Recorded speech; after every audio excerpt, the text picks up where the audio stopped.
this metal block, it's got one corner rounded off. It's just how it come from new, but it's been really useful, so I recommend having that.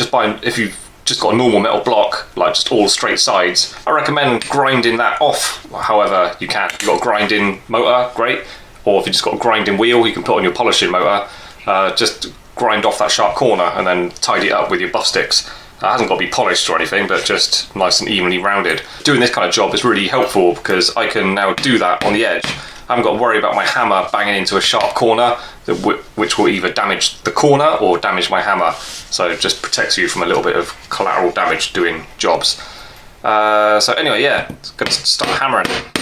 Hammer, a little bit of that angle, and I'm sort of hitting and letting it run off that side. That's my join, by the way, right in the middle of those dots. So I'm hammering over my join.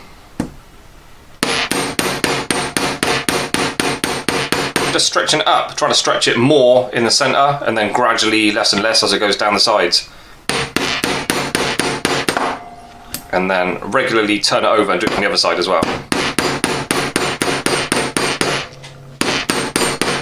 It gets tidied up with your file afterwards, so don't worry about doing it too perfectly, but as always, you do a good job and then it makes the next step easier, so there'll be less filing to do and less corrections if you hammer it nicely. Okay, so I'll show you my work.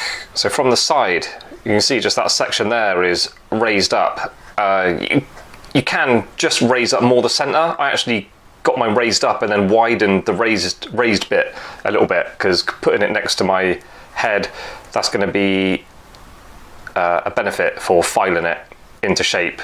So you see as it goes down, it's sort of removing quite a lot of metal, so I wanted that raised section quite wide, so I'm still benefiting from it even quite far down the shank.